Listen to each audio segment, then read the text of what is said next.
Engko udah siap belum, Bro? Oke. Wih, cepat, wih, cepat, wih. Diam, wih, diam, wih. Bismillahirrahmanirrahim. Assalamualaikum warahmatullahi wabarakatuh. Waalaikumsalam warahmatullahi wabarakatuh. Pertama-tama, kami mengucapkan terima kasih kepada Ibu Apoteker Mira Febrina Major Science sebagai dosen pengampu mata kuliah farmakologi dasar.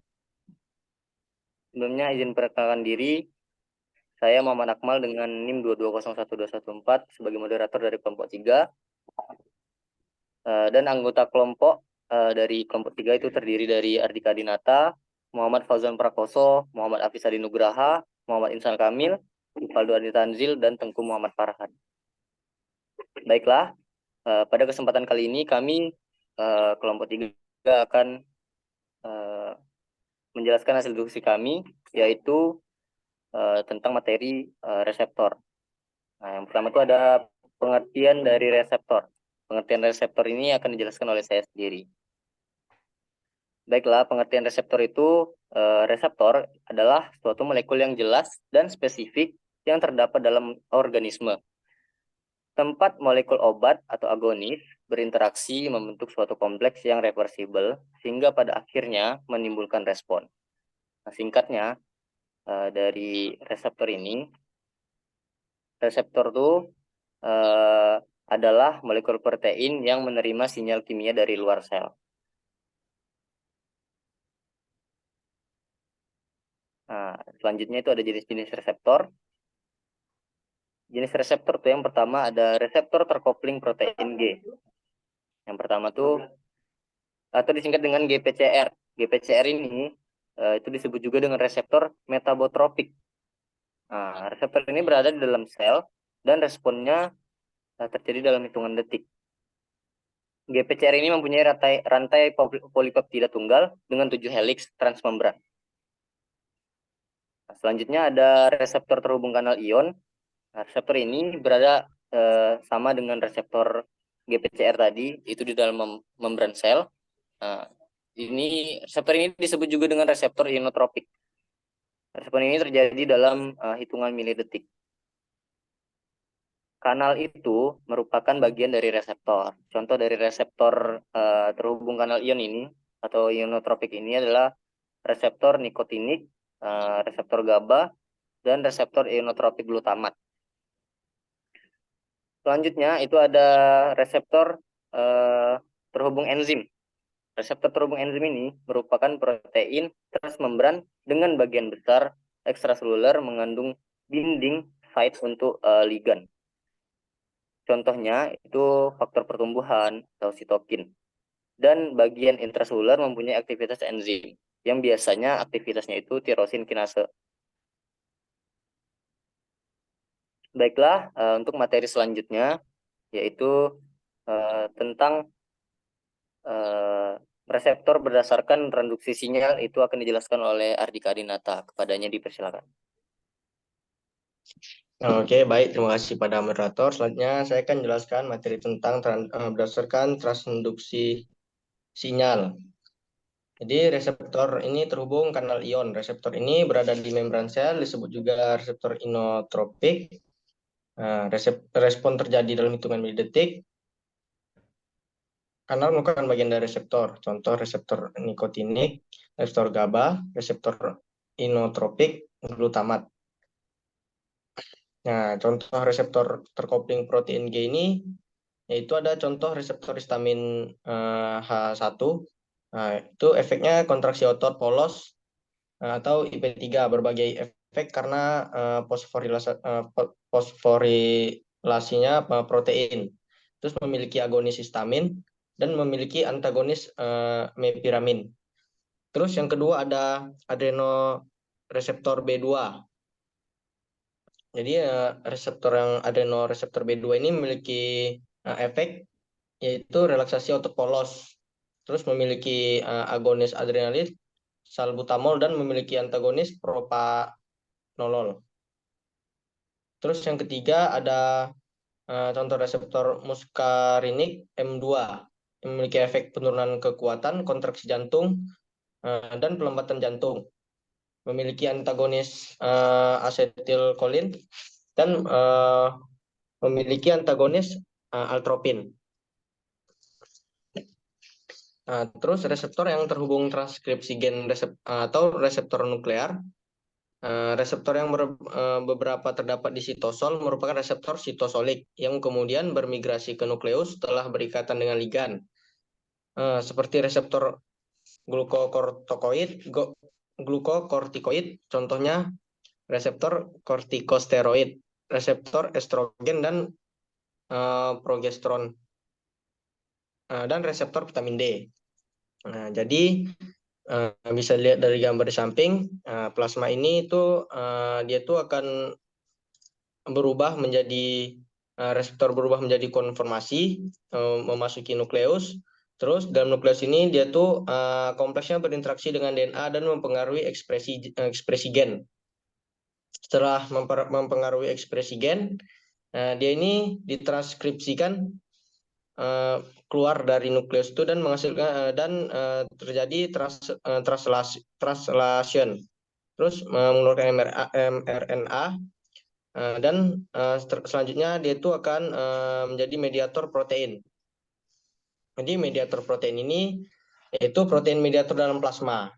Nah, gen yang ditranskripsi tadi menginduksi sintesis beberapa protein mediator dan menghambat sintesis protein lain. Itu. Nah, terus reseptor terhubung enzim. Reseptor terhubung enzim merupakan protein transmembran dengan bagian besar ekstra seluler mengandung binding site untuk ligan. Contohnya faktor pertumbuhan sitokin. Dan bagian intraseluler mempunyai aktivitas enzim atau biasanya aktivitas tirosin kinase. Baik, selanjutnya ada berdasarkan lokasi. Reseptor berdasarkan lokasi, yang pertama ada reseptor pada lapisan lipid bilayer, membran sel. Contoh obat yang berinteraksi sebagian besar merupakan interaksi anestesi seperti opioid, benzodiazepin, katekolamin, dan lainnya. Terus protein intraseluler beberapa obat seperti kafein, insulin, steroid, teofilin. Obat ini berinteraksi dengan protein intraseluler. Obat yang tidak berinteraksi dengan protein sama sekali. Contohnya itu ada antasida seperti sodium nitrat, sodium bikarbonat, iodin, dan lainnya. Baik, saya kembalikan pada moderator. Baiklah, terima kasih pada Ardika.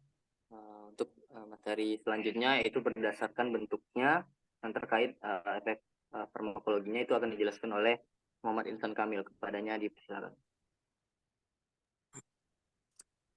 Baik, selanjutnya berdasarkan bentuknya terkait efek farmakologi. Yang pertama itu bentuk inaktif. Bentuk inaktif, reseptor umumnya disebut sebagai reseptor tidak teraktivasi atau resting state. Reseptor ini berada dalam keadaan non-responsif terhadap zat kimia, neurotransmitter, atau sinyal lainnya. Saat terjadi ikatan dengan molekul yang sesuai, reseptor ini dapat mengalami perubahan konformasi untuk menjadi aktif dan memicu respon biologis.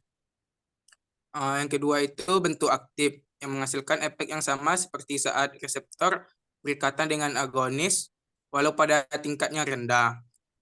Bentuk aktif reseptor itu ketika reseptor tersebut berada dalam keadaan teraktivasi saat berikatan dengan zat kimia seperti neurotransmitter atau obat.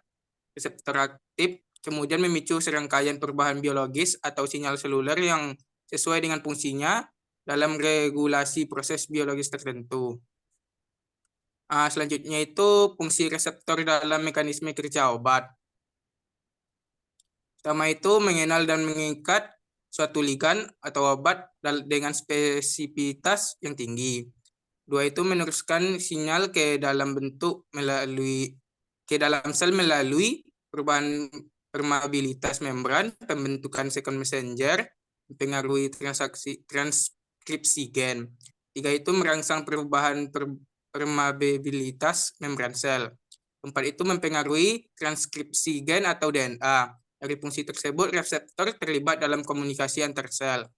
Reseptor menerima rangsangan dengan berikatan dengan pembawa pesan pertama, yaitu agonis yang kemudian menyampaikan informasi yang diterima ke dalam sel dengan langsung menimbulkan efek seluler melalui perubahan permeabilitas membran. Pembentukan pembawa pesan kedua atau mempengaruhi transkripsi gen. Terima kasih, saya kembalikan ke moderator. Baiklah, terima kasih kepada Muhammad Insad Kamil. Untuk materi selanjutnya itu tentang istilah pada reseptor dan interaksinya, itu akan dijelaskan oleh Rivaldo Anitanzil. Kepadanya dipersilakan.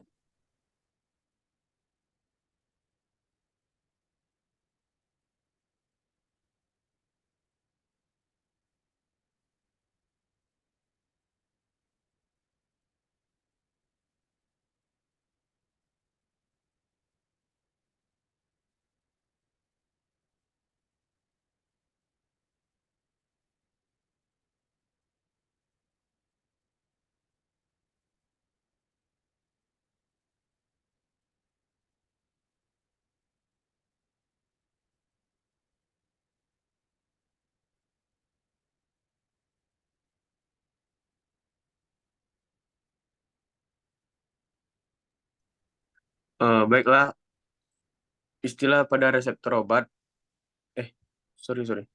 istilah pada reseptor dalam mekanisme obat itu yang pertama ada ligan, yaitu molekul spesifik obat yang dapat berikatan dengan reseptor terbagi menjadi 4. Yang pertama ada agonis, yaitu suatu senyawa obat yang dapat mengaktifkan reseptor sehingga menimbulkan respon. Terdiri dari full agonis atau midazolam. Yang kedua ada antagonis, yaitu suatu senyawa obat yang dapat berikatan dengan reseptor tanpa mengaktifkan reseptor tersebut. Terbagi menjadi antagonis kompetitif, contohnya flumazenil. Next. Yang ketiga ada partial agonis, yaitu obat yang berikatan dengan reseptor dan mengaktifkannya tetapi tidak sebesar full agonis. Contohnya bretazenil dan butorphanol. Yang keempat ada inverse agonis, yaitu obat yang berikatan pada lokasi yang sama dengan agonis namun menghasilkan efek yang berlawanan dengan agonis atau mematikan kerja konstitutif dari reseptor. Contohnya RO19 sampai 4063.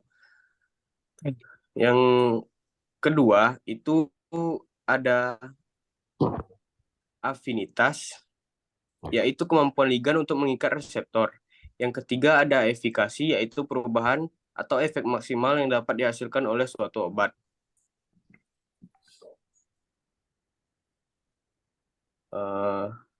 Next.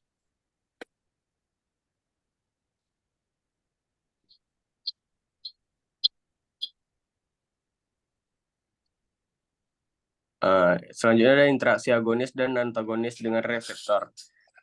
Efek suatu obat dapat terjadi jika molekul obat berikatan dengan suatu molekul spesifiknya, sehingga menyebabkan reaksi biokimiawi dan menghasilkan efek biologis. Interaksi antara molekul obat dan sel mendasari penjelasan molekuler interaksi obat dengan reseptornya, yang berarti bahwa suatu obat tidak akan bekerja sampai dia berikatan. Yang pertama itu ini yang gambar pertama ada agonis. Obat yang mengaktifkan reseptor dengan berikatan dengan reseptor tersebut disebut agonis. Sebagian besar agonis berikatan melalui ikatan ion, hidrogen. Ikatan-ikatan ini bersifat reversibel, sedangkan sebagian kecil agonis berikatan dengan reseptor secara kovalen dan ikatan ini bersifat irreversibel. Selanjutnya ada antagonis. Gambar yang antagonis merupakan pengaktifan reseptor dan kerja antagonis. Pada kasus ini, antagonis yang warna merah berikatan dengan reseptor, tetapi tidak menyebabkan aktivasi. Ikatan dengan antagonis kemudian mencegah agonis berikatan dengan reseptor, sehingga tidak muncul efek obat. Jika ikatan reversibel, disebut antagonis kompetitif. Jika tidak reversibel, disebut antagonis non-kompetitif. Sekian dari saya kembalikan ke moderator. Baiklah, terima kasih kepada Rivaldo Anitanzil. Mungkin itu saja penjelasan dari kelompok 3. Untuk kesimpulan dari materi tentang reseptor ini, reseptor tuh merupakan suatu molekul yang jelas dan spesifik terdapat dalam organisme. Tempat molekul obat agonis berinteraksi membentuk suatu kompleks yang reversibel, sehingga pada akhirnya menimbulkan respon. Suatu senyawa yang dapat mengaktifasi sehingga menimbulkan respon disebut agonis. Selain itu, senyawa yang dapat membentuk kompleks dengan reseptor tapi tidak dapat menimbulkan respon itu dinamakan dengan antagonis. Sedangkan senyawa yang mempunyai aktivasi di antara dua kelompok tersebut itu dinamakan antagonis parsial. Pada suatu kejadian di mana tidak semua reseptor diduduki untuk berinteraksi dengan agonis untuk menghasilkan respon maksimum, sehingga seolah-olah terdapat kelebihan reseptor. Nah, kejadian ini dinamakan dengan reseptor cadangan. Mungkin itu saja dari kami. Kami akhiri dengan wabillahi taufiq wal hidayah. Wassalamualaikum warahmatullahi wabarakatuh.